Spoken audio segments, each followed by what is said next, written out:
Today I want to be talking about some work that I've been doing with Lusardi and Olivia Mitchell, work that has been funded by the Institute of Consumer Money Management, looking at financial fragility at the start, really, or the dawn of the pandemic. And so what we've done here that I didn't do yet, let's see, where are we? Slides, get away.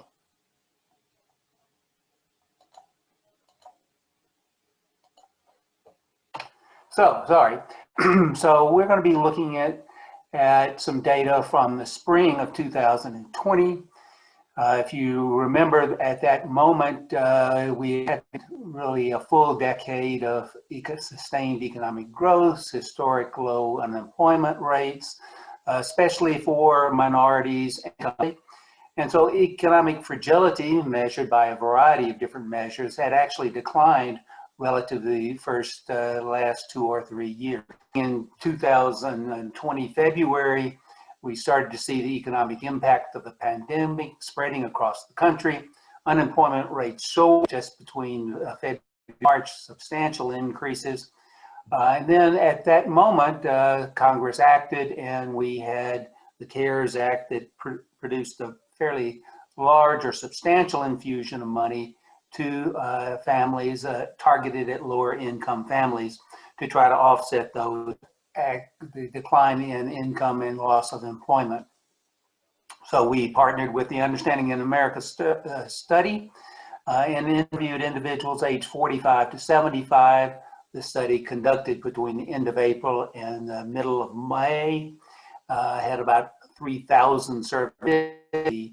Help of the UAS, very large response rate to the population that we target. The objective of the survey was first to determine how low and middle income households were affected by the economic collapse associated with the pandemic. To look at the role financial literacy may have played in people being able to offset economic challenge in this period of time. My colleagues and I have used a measure of financial fragility that I kind of started a few years ago, asking about whether people could come up with $2,000. And you see the question there. In this particular, we looked at people who were indicating that they probably or definitely couldn't come up with $2,000 over the course of a month. In this particular day, the proportion of people indicating that they could not do that was about 19%. And thus, we're going to call this 19 people being financially fragile.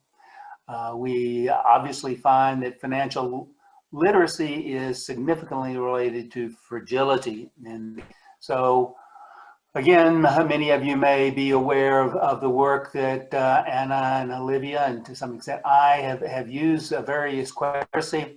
There's a 3-question index, basically, that's been used in numerous studies around the country, around the world. And here is the number of correct answers from 0 to 3, and the proportion of people that are fragile or non-fragile.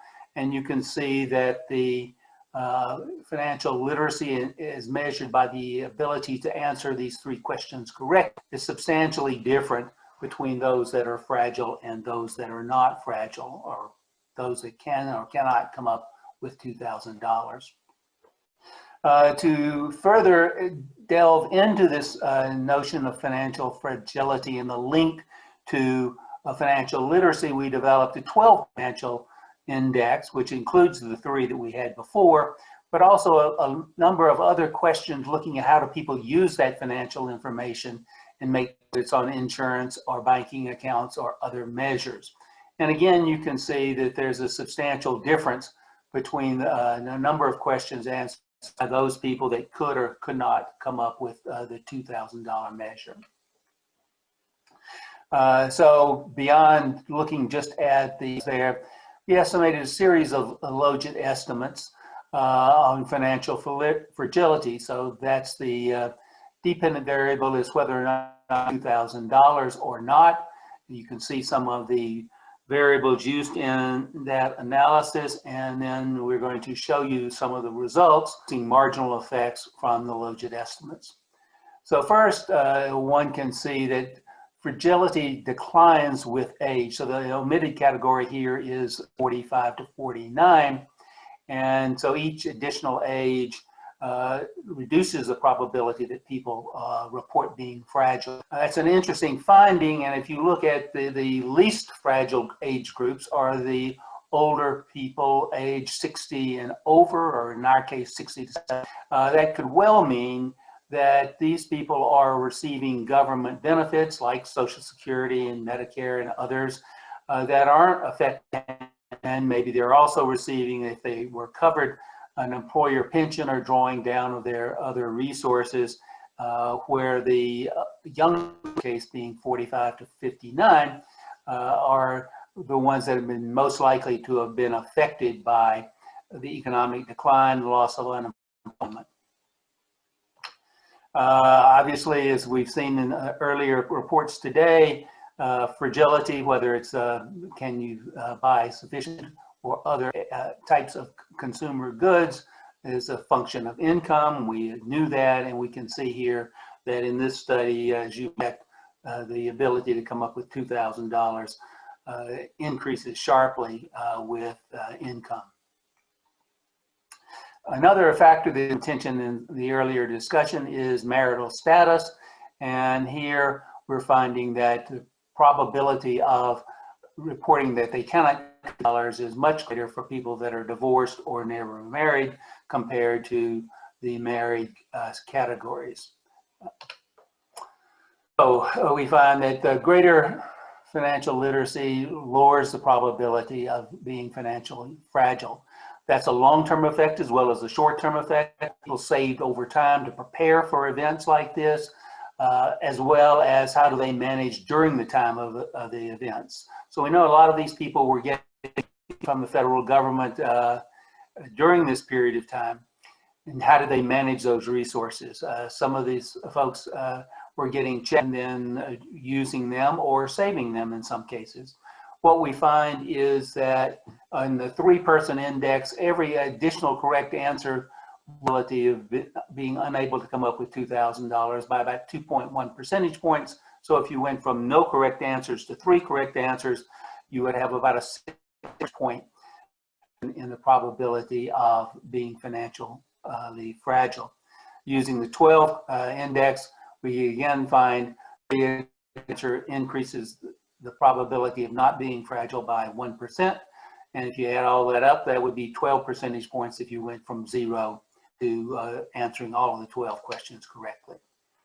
So main observations from this study, while the economy was in rapid decline in March and April and May, unemployment had not reached the full impact of the crisis yet.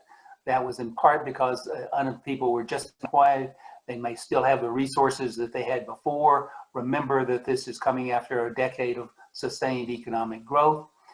Then when we look at had they already received resources from the federal government, this is a group of people that 60% by the time of our survey had received $1,200 or $500 for each kid check on this, and 23 more were expecting those funds. So of the total population were expecting these benefits or had already received them.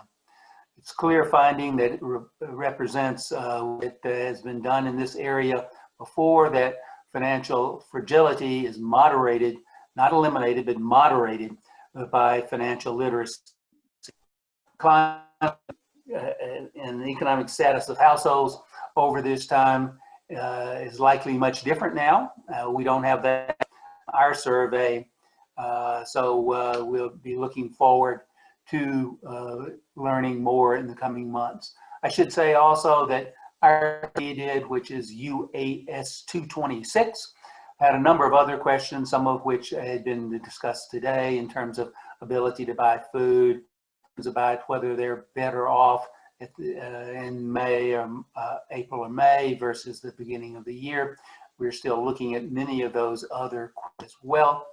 So idea now is that we're going to conduct a second survey with UAS in the spring of 2021, focusing on questions that look at the change in income between spring of 2020 and 2021, and on financial fragility and how the pandemic has affected that change. Thank you very much.